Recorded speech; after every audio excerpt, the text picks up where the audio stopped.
Allah linked their hearts together, so that they did not leave him and look for another helper even, nor did they rejoice with anyone in place of a leader. The Mahdi will enter their midst as the troops of the Battle of Badr, with no early ones preceding them and no late ones following them. Just as the army of Saul passed through the river with him, Abu Thufail said. Ibn al-Hanafiya said, "Do you want it?" I said, "Yes." He said, "Indeed, the Mahdi will come out from between these two planks of wood." I said, "No way, by Allah, I am not showing them until I die." Then he died there, in Mecca, and Allah protected him. Al-Hakim, Al-Fitan, Hadith No. 8659. He said, this hadith is sahih on the basis of the conditions of two sheikhs al-Bukhari and Muslim, but they did not narrate it.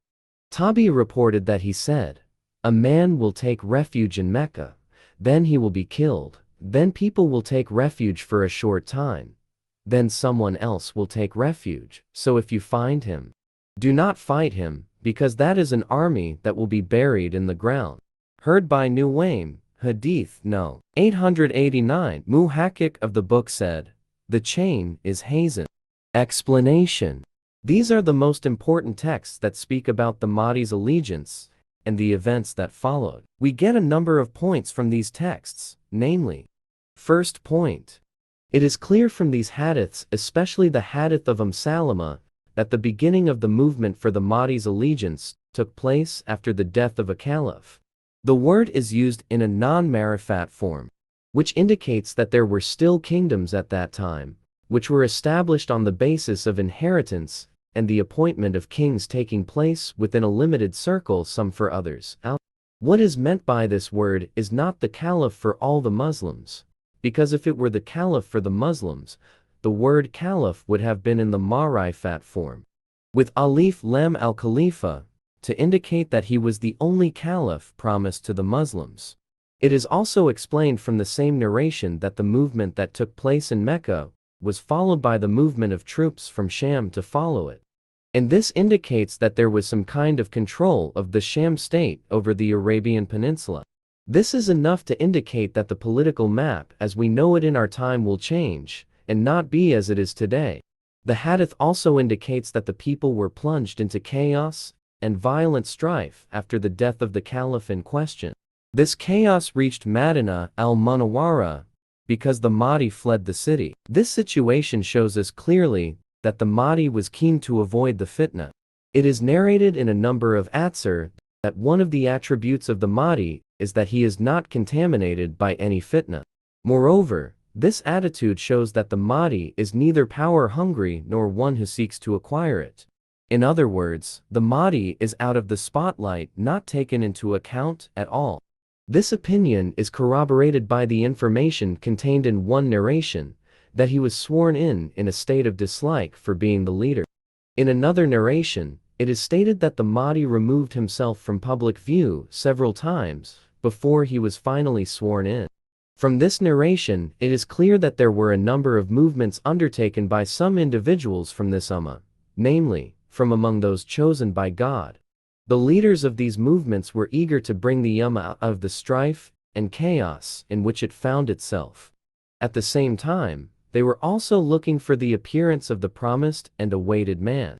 This shows that they are people who have knowledge of the Quran and the Hadith, and they are from among those who have been given knowledge and keen instincts in determining the time of the appearance of the Mahdi and his attributes.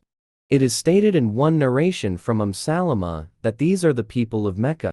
In another narration, it is said that they were people of knowledge or scholars from all over the world, who gathered and united unplanned and without any prior agreement between them. They agree on certain attributes of the person whose appearance is awaited, and they are earnest in their search for him. The occurrence of such an event is not strange, and the ummah is not excluded from guidance in the most difficult of circumstances because of this great matter. Rather, it has led to such unity for the realization of Allah's promise. This unity of theirs is no more strange than the union of Moses with the man who received knowledge directly from Allah at the meeting place of the river and the sea. Nor is it more strange than the exit of Salman al-Farisi may Allah be pleased with him, from the place of fire worship in Persia, to meet the Prophet, peace and blessings of Allah be upon him, or the exit of Tamim, may Allah be pleased with him, from the vast and deep ocean, after the most amazing journey of his life, to meet the Messenger of Allah, peace and blessings of Allah be upon him. Second point. We find it clear from Imam Ali's narration that the Mahdi will appear during the period when hostility towards the Din of Allah, the Almighty, will reach such a level that anyone who merely says, Allah, Allah, will be killed. This hadith is corroborated by another narration that speaks of widespread tyranny and injustice on earth. And the greatest injustice is fighting against the family of Allah, the Almighty. Third point. It is clear from the majority of these narrations that the beginning of the Mahdi's appearance and his public recognition was when he was pledged allegiance between the Kaaba and Maqam Ibrahim. But before that, the Mahdi is a man who is unknown to people. This does not contradict, except on its face, the hadith that narrates that the Black Banner Army that emerged from Khurasan had the Caliph of Allah el-Mahdi in it. The reason for this is that it is possible to understand this narration in the light of the fact that this army that emerged from Khurasan had among them helpers and people who were preparing to establish the Califatullah el-Mahdi on earth, and we have already mentioned this in the previous section. Fourth point. It is clear from this narration that the people who pledged allegiance to al-Mahdi, it is said that their initial number was like that of the army of the Battle of Badr, took refuge in the Bayt al-Mahdi, with the intention of protecting and ensuring their own security by Allah's prohibition of that place. We can also see that these people, at the beginning of their allegiance, were not strong enough to defend themselves, did not have weapons, and did not have sufficient numbers. In fact, they did not even have enough weapons and strength to defend themselves. One of the indications of this is that the pledging of allegiance was done without any prior preparation, and without even considering the consequences that would follow. This may have been because they were certain of what they were about to do, to the extent that they believed that there would be Rabbani help from Allah for them, as the Prophet, peace and blessings of Allah be upon him, had told them. Hence, they did not care what the consequences would be, nor did they count the number of personnel to carry out the pledge of allegiance. They only took refuge in the house of Allah and in the providence of Allah. Thus, we can take from this the most important point, which is that these are the warriors of the Islamic message, not people who have political goals or personal interests.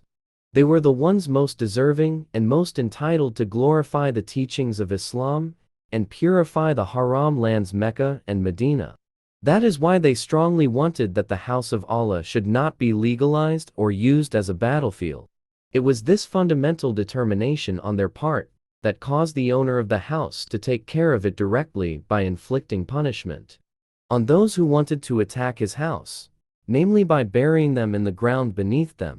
It is clear that this allegiance was met with great fanfare throughout the world, and so an army of three types of people was mobilized from the Levant. The first type are those who know exactly what the aim of this movement is. They are the leaders and rulers of the people from among those who oppose Allah and His Messenger. They seek to strike the family of Allah on earth, wherever they may be. The second type are those who were forced to join this army based on the rules that prevailed at that time. They were the ones who were forced to fight against the house of Allah el-Haram. The third type were those who were passing through the place from among those whom Allah, may He be glorified and exalted, destined to be close to this army at the time of the immersion. From these narrations we learn that the immersion took place in the desert of Medina, after Dhul Hulayfa Bayr Ali, that is before they reached Mecca, a distance of about 350 miles or more. It is also stated that this burial happened to all of them. In some narrations it is said that no one survived, except the one who informed them of the situation. In another narration, it is mentioned that the one who survived the immersion emerged with a face that was ashen with fear.